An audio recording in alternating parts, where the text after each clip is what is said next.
আসসালামু আলাইকুম প্রিয় দর্শক, অন্য মঞ্চের আলাপচারিতায় আপনাদের আমন্ত্রণ জানাচ্ছি। যে আওয়ামী লীগের সভানেত্রী এবং বিদেশে থাকা, ভারতে থাকা সাবেক প্রধানমন্ত্রী শেখ হাসিনা আন্তর্জাতিক সংবাদ মাধ্যম রয়টার্সকে একটা ইন্টারভিউ দিয়েছেন এবং সেই ইন্টারভিউ নিয়ে কী বলেছেন এবং সেই বলার প্রেক্ষিতে কী প্রতিক্রিয়া হতে পারে এগুলো নিয়ে গতকালকে বিভিন্ন অনলাইন মিডিয়া তাদের নিজ নিজ বক্তব্য প্রচার করেছে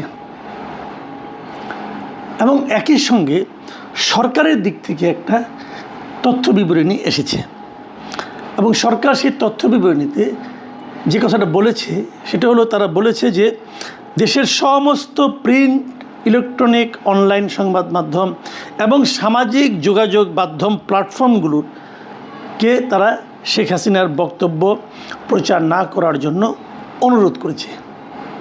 এবং ওনাদের ভাষাটা এমন, ওনারা বলেছেন যে 2024-এর 5ই ডিসেম্বর আন্তর্জাতিক অপরাধ ট্রাইব্যুনাল আইসিটি ক্ষমতাচ্যুত ও পলাতক শেখ হাসিনার বক্তব্য প্রচারে নিষেধাজ্ঞা দিয়েছেন।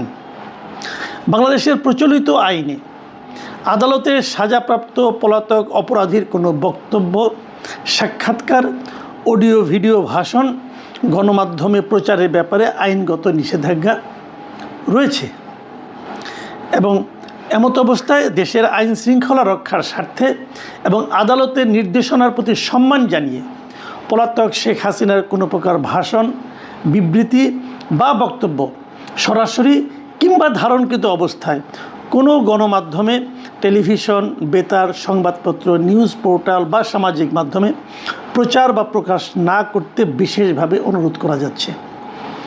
এই যে কথাটা সরকার বলেছে, এটা কিন্তু যে কালকেই প্রথম বলল তা কিন্তু না।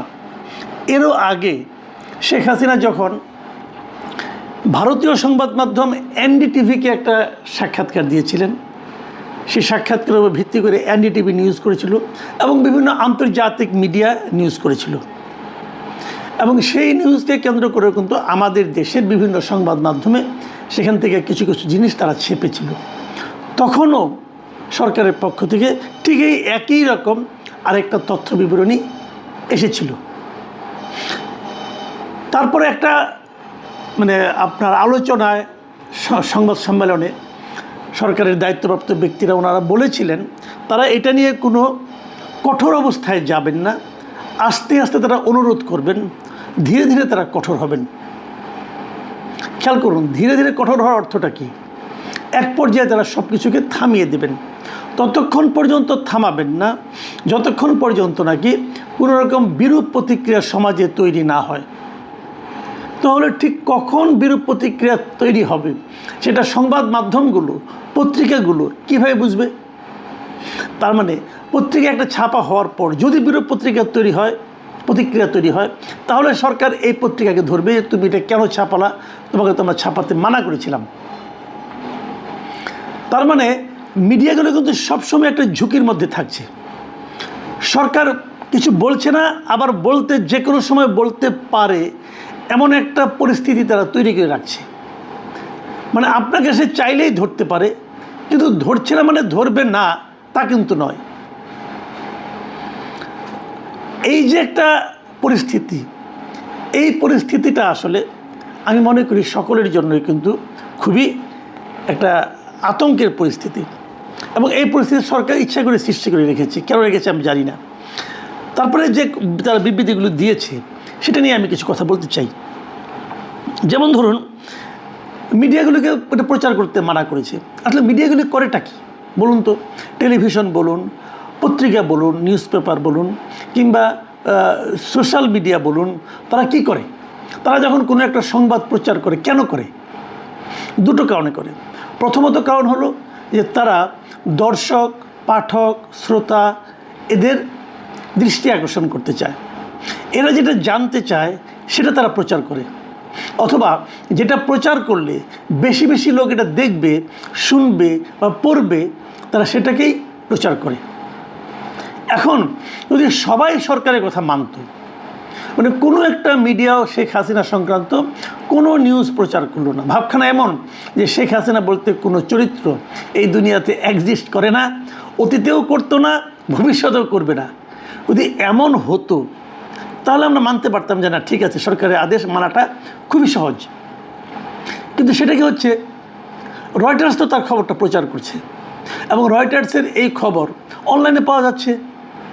অনলাইনে রয়টার্সের খবরকে কোট করে, মানে সেটার উপর নির্ভর করে বাংলাদেশের বাইরে সমস্ত দেশের মিডিয়া সেই খবরটা প্রচার করছে।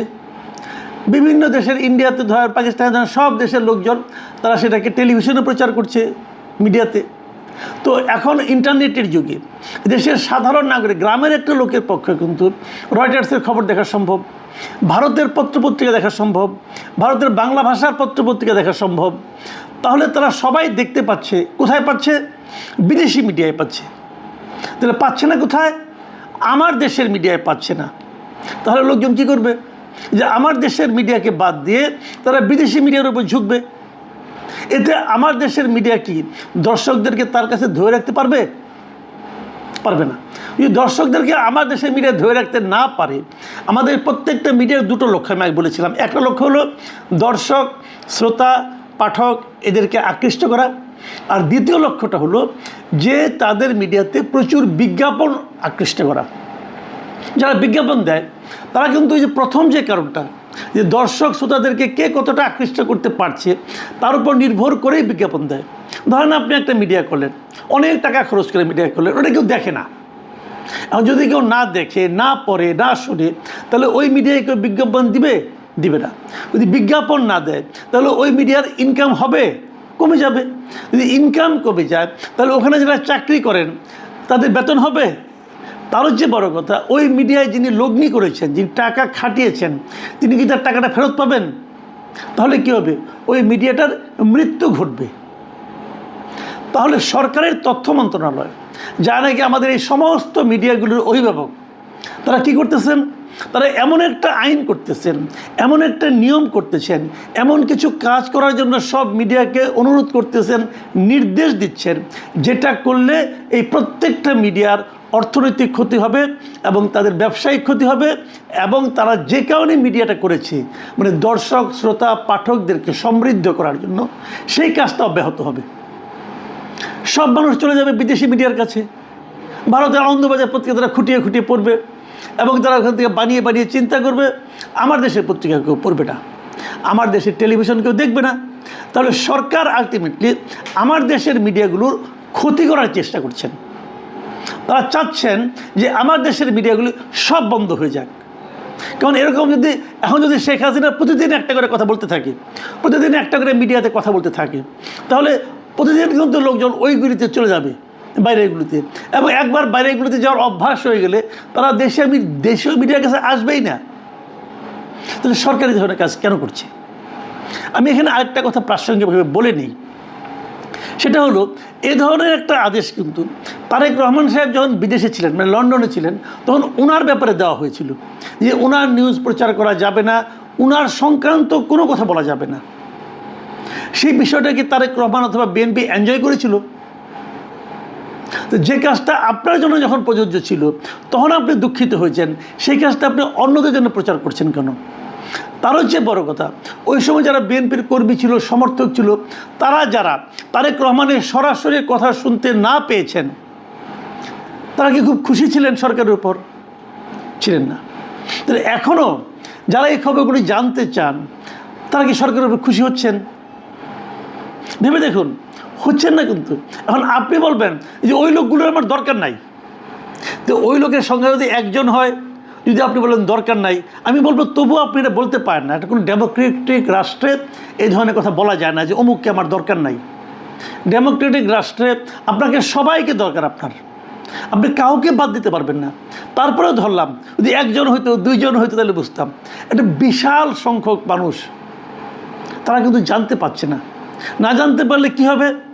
তারেক রহমানের কথা জানতে না পেরে মানুষের মধ্যে যে ক্ষোভটা ছিল, ওই সময় সরকারের উপর ক্ষোভ ছিল, সেই একই ধরনের ক্ষোভ এখনও অনেক লোকের মধ্যে এই সরকারের বিরুদ্ধে তৈরি হবে। এতে সরকারের লাভটা কী হবে? লাভ হবে না। তাহলে সরকার এটা কেন করছে? সেই প্রসঙ্গে আবার আসছি। সরকারের মূল লক্ষ্যটা আসলে কী? সরকার আসলে কী চায়? অথবা সরকার কখন এই ঘোষণাগুলো দিল? যখন শেখ হাসিনা দুইবার ইন্টারভিউ দিল। একবার এনডিটিভির সঙ্গে দিল, এবার রয়টার্সের সঙ্গে দিল, এবং দুইবারই তারা কিন্তু একই ধরনের প্রতিক্রিয়া ব্যক্ত করলো যে এগুলি প্রচার করা যাবে না। কেন সরকার ঠিক এই সময়ে এসেই প্রচারটা করছে, এই সময়ে এসেই তথ্য বিবরণীটা দিচ্ছে? তাহলে কি আমরা বলবো যে সরকার ভয় পেয়ে গেছে? সরকারকে শেখ হাসিনা, যিনি বিদেশে আছেন, ভারতে রাজনৈতিক আশ্রয় মনে হয় আছেন সম্ভবত, অথবা পালিয়ে আছেন, অথবা অতিথি হিসেবে আছেন, কীভাবে আছেন আমি জানি না, তার স্ট্যাটাস আমি বলতে পারবো না, যার বিরুদ্ধে বাংলাদেশের আদালত মৃত্যুদণ্ডের রায় দিয়েছে, তেমন একটা লোকের কথায় সরকার ভয় পেয়ে গেল? এই সরকার কি এত দুর্বল সরকার? কিন্তু আমি তো তা মনে করি না। এই সরকার তো মানে নিরঙ্কুশ সংখ্যাগরিষ্ঠতা পেয়েছে বিগত জাতীয় সংসদ নির্বাচনে। মানে দেশের ম্যাক্সিমাম মানুষ তাদেরকে ভোট দিয়েছে। তো ম্যাক্সিমাম মানুষের উপর এই সরকার কেন আস্থা রাখতে পারছে না? তারা কেন ভয় পাচ্ছে একজন বিদেশে থাকা, মৃত্যুদণ্ডাদেশ পাওয়া একজন রাজনৈতিক নেত্রীর বক্তব্যের উপর? কেন পাচ্ছে? এটা কি জরুরি ছিল? শেখ হাসিনা কী চাচ্ছে? উনি কী বলেছেন? উনি বলেছেন উনি আসতে চান, দেশে ফিরে আসতে চান। এতে সরকারের খুশি হওয়া উচিত, কারণ সরকার নিজেই তো ওনাকে আনতে চাচ্ছেন, এবং ওনাকে ফিরিয়ে আনার জন্য সরকার অলরেডি ইন্ডিয়ার কাছে চিঠি লিখেছেন যে ওনাকে ফেরত দেন। এখন যদি ওই চিঠির কারণেই হোক অথবা অন্য কোনো কারণে হোক, যদি শেখ হাসিনা নিজে থেকে আসতে চায়, সরকার তো খুশি হওয়া উচিত। সরকার এয়ারপোর্টে অপেক্ষা করা উচিত। সরকারের উচিত হবে দ্রুততার সঙ্গে ওনাকে একটা ট্রাভেল ডকুমেন্ট দিয়ে দেওয়া, ভাই আপনি আসেন, তাড়াতাড়ি আসেন, আপনি তাকে এয়ারপোর্ট থেকে তাকে গ্রেপ্তার করে নিয়ে যাবেন, কোনো সমস্যা তো নাই। ইন্টারেস্টিং হলো ওনারা যেটা করতে চাচ্ছেন সেইটা করতে শেখ হাসিনা ভয় পাচ্ছেন না, কিন্তু ওনারা ভয় পাচ্ছেন। মানে এই যে প্রশ্নগুলো আমি তুললাম, এই প্রশ্নগুলির জবাব সরকারের কাছ থেকে আসা উচিত। আপনারা কেন ভয় পাচ্ছেন? তাহলে কি আপনারা যা করছেন সেটা নিয়ে আপনারা নিজেরাই স্যাটিসফাইড না? আপনারা ভাবছেন যে আমাদের কাজগুলো সাধারণ মানুষ গ্রহণ করছে না? তাহলে কেন করছেন? যে কাজটা সাধারণ মানুষ গ্রহণ করছে না বলে আপনাদের মনে একটা আতঙ্ক আছে, আশঙ্কা আছে, সেই কাজগুলো না করলেই তো হয়। কেন করছেন? দেখুন, আপনারা এরকম তথ্য বিবরণী দিয়ে থামাতে পারবেন না। মানুষ ঠিকই জেনে যাবে। মানুষ হয়তো এখন যদি হয় অন্য দেশের মিডিয়াগুলি দেয়, তারা হয়তো তাদের মতো করে ব্যাখ্যা করে করবে। কিন্তু যদি আপনারা এটাও থামিয়ে দেন, তাহলে কী হবে? তারা মূল নিউজটা পড়বে, তখন তারা কিন্তু আপনাদের উপর আরও ক্ষিপ্ত হবে। একটা কথা কিন্তু শেখ হাসিনা নিজেও বলেছেন, সেটা হলো ওনার এই বক্তব্য আমি যেটা দেখেছি, উনি বলেছেন যে একটা সরকার দীর্ঘ সময় ক্ষমতায় থাকলে কিছু ভুলভ্রান্তি হতেই পারে। যদি তেমন কোনো ভুলভ্রান্তি আমাদের হয়ে থাকে, তার বিচার জনগণ করবে। আর কি চান? জনগণ তো আপনার সঙ্গে আছে, সেই জনগণকে বিচার করতে দিন। নাকি আপনারা ভয় পাচ্ছেন যে জনগণ আপনার সঙ্গে নাই? যদি সেরকম ভাবেন তাহলে আপনাদের এই আচরণ ঠিক আছে। আসলে কি দেখুন, আজকে আমি প্রথম আলো দেখলাম। প্রথম আলোতে আজকের যে পত্রিকা, প্রিন্টেড যে পত্রিকাটা, সেই পত্রিকা শেখ হাসিনার ওই ইন্টারভিউর ব্যাপারটা নাই। কিন্তু কি আছে, প্রথম পাতায় তারা একটা বিশ্লেষণ নামক খবর ছেপেছে। বিশ্লেষণ শিরোনাম দিয়ে সেটার নাম, শিরোনামটা হলো শেখ হাসিনা ডিসেম্বরে দেশে ফেরার ঘোষণা কতটা বাস্তব। এটা বলে আসলে এটা বাস্তব কি অবাস্তব, মানে একটা তারা এটা অ্যানালাইসিস করেছে ওনার বক্তব্যটাকে। তাহলে কি হলো, ওনার বক্তব্যটা তো ছাপলো, প্লাস তার অ্যানালাইসিস ছাপলো। তো আলটিমেটলি কিন্তু ঘুরাইয়া খাইলো। অন্য সময় হলে হতো কেবল ফ্ল্যাট খবরটা ছাপতো, অ্যানালাইসিস ছাপতো না। এখন আপনাদের এইসব তথ্য বিবরণীর সরকারি হুমকি ধমক এটার থেকে বাঁচার জন্য তারা একটা অ্যানালাইসিস ছাপলো। তো লাভ হলো না ক্ষতি হলো? এটাই সমস্যা। আমরা আগেও দেখেছি, যখন কেউ সরকারে যান, ওনারা মনে করেন ওনারা যত বেশি কন্ট্রোল করবেন, যত বেশি মানুষের গলা চিপে ধরে থাকতে পারবেন, তত বোধহয় লোকজন তাদের সম্পর্কে ভালো ভাববে। তার বিরুদ্ধে উচ্চারিত নেতিবাচক কথাগুলো যত বেশি আড়ালে রাখা যাবে, তত বোধহয় তাদের জনপ্রিয়তা বাড়বে। এটা আগের সরকাররাও মনে করত। আগের সরকার হাসান মাহমুদ মনে করত, হাসানুল হক ইনু মনে করতেন, ওরা সবাই এগুলি মনে করতেন।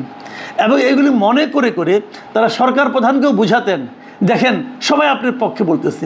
কতগুলো সাংবাদিক নামধারী ব্যক্তিকে তার সামনে হাজির করাতেন, করে বলতেন দেখেন সবাই আপনার প্রশংসা করতেছে, মিডিয়া আপনার প্রশংসা করতেছে।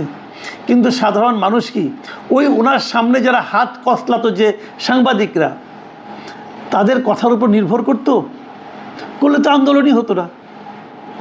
এখনও সেরকম হয়তো আমার ধারণা সরকার প্রধানের আশেপাশে কিছু লোক আছেন যারা সাধারণ মানুষ কি বলে কি ভাবে সেগুলো সরকার প্রধানকে জানান না, এবং তারা হয়তো মনে করেন এটাই বোধহয় টেকনিক। তারা কিন্তু সেই আগের টেকনিকে যাচ্ছেন, কাউকে কথা বলতে দেব না, এবং পত্রিকাগুলোকে যদি আমি কথা বলতে না দেই তাহলেই বোধ করি সাধারণ মানুষ আমাদের সম্পর্কে প্রকৃত তথ্যটা জানবে না।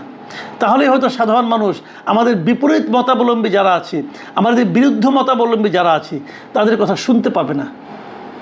শেখ হাসিনা এবার আন্তর্জাতিক সংবাদ সংস্থা রয়টারের সঙ্গে একটা ইন্টারভিউ দিয়েছেন। এর আগে একবার দিয়েছিলেন ভারতীয় সংবাদ মাধ্যম এনডিটিভির সঙ্গে, এবার দিয়েছেন সরাসরি রয়টারের সঙ্গে। এবং সম্ভবত এটাই শেখ হাসিনার প্রথম কোনো সরাসরি ইন্টারভিউ, কারণ এনডিটিভির ইন্টারভিউটা ছিল লিখিত আকারে। এনডিটিভি লিখিতভাবে প্রশ্ন পাঠিয়েছিলেন ইমেইলের মাধ্যমে, উনি ইমেইলের মাধ্যমে উত্তর দিয়েছেন।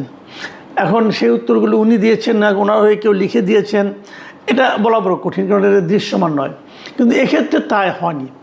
এক্ষেত্রে রয়টার্সের আপনার ইন্ডিয়াতে তাদের যে রাজনীতির বিষয়ক যে editor mister Krishna N Das, খুব বড় একজন সাংবাদিক, এবং উনি বাংলাদেশ সম্পর্কেও বেশ অভিজ্ঞ। বাংলাদেশে এর আগে 2018 সালে আমাদের রোহিঙ্গা ক্রাইসিস নিয়ে উনি রিপোর্ট করেছেন, এবং বাংলাদেশ ব্যাংকের যে টাকা ডলার রিজার্ভ লুট হয়েছিল, চুরি হয়েছে, সেটা নিয়েও ওনার গুরুত্বপূর্ণ রিপোর্ট ছিল।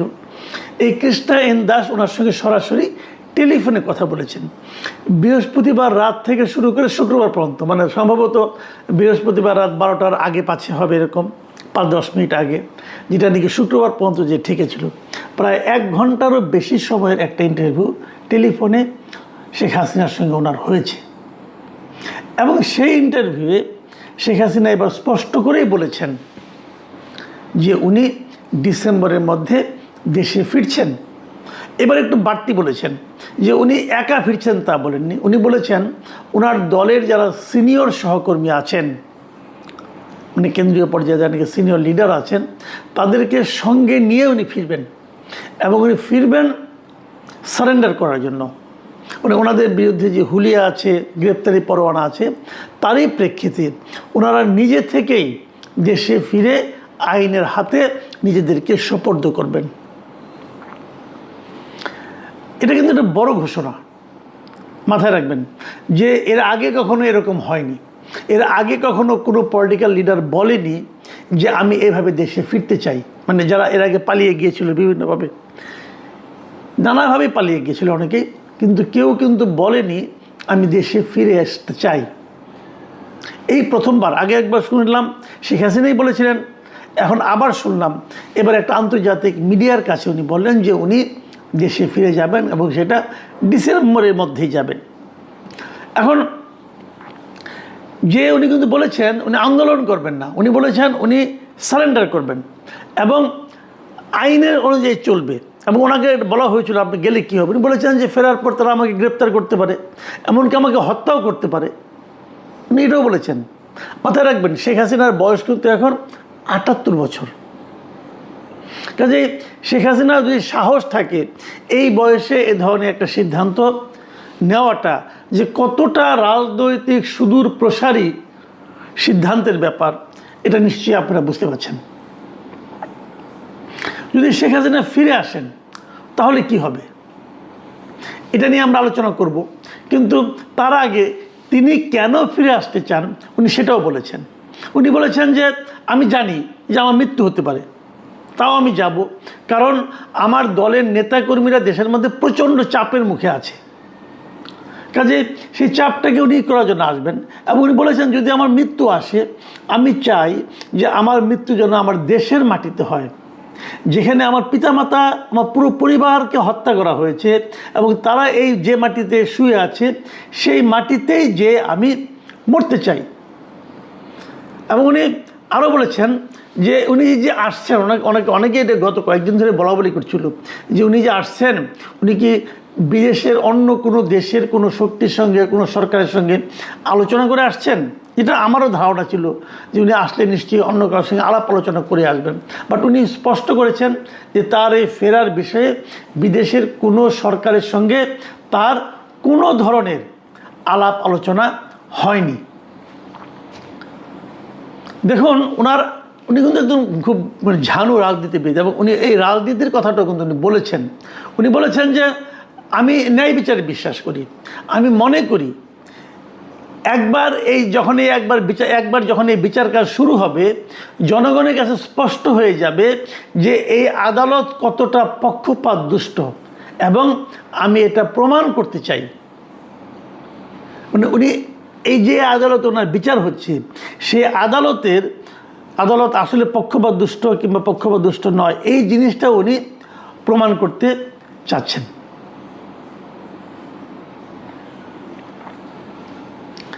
ওনাকে জিজ্ঞাসা করা হয়েছিল যে আপনি যে পালিয়ে গেলেন কেন, আপনি যদি এখন ফিরতেই চাচ্ছেন তো তখন থাকলেন না কেন।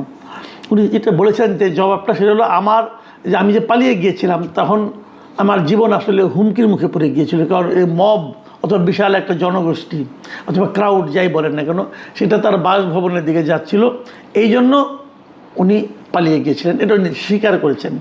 তবে উনি আবার এই কথাটাও বলেছেন যে একটা সরকার যখন লম্বা সময় ধরে ক্ষমতায় থাকে, ভুলভ্রান্তি হতে পারে, কোনো সরকারি ভুলভ্রান্তির ঊর্ধ্বে নয়।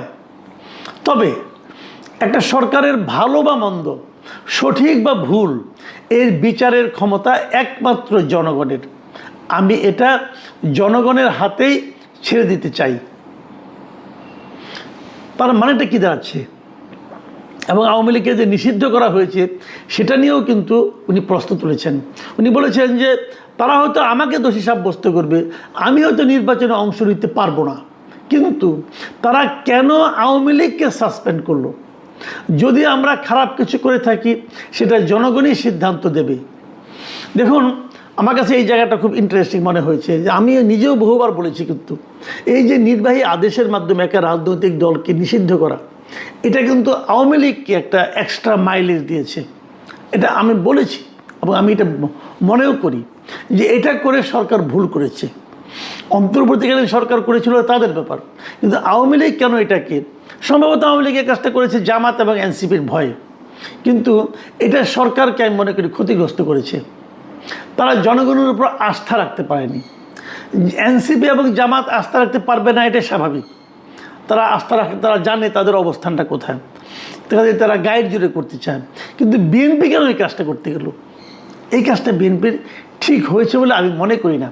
বিএনপি হয়তো এটাকে আদালতের মাধ্যমে সমাধান করতে চেয়েছি, সেটাও একটা ভালো পদ্ধতি আমি মনে করি, একটা ভালো বিকল্প, কিন্তু সেই কাজটাও বিএনপির উচিত হবে না ঝুলিয়ে রাখা। কিন্তু তারও চেয়ে বড় কথা, আদালত এটা নেওয়ারই কোনো দরকার ছিল না।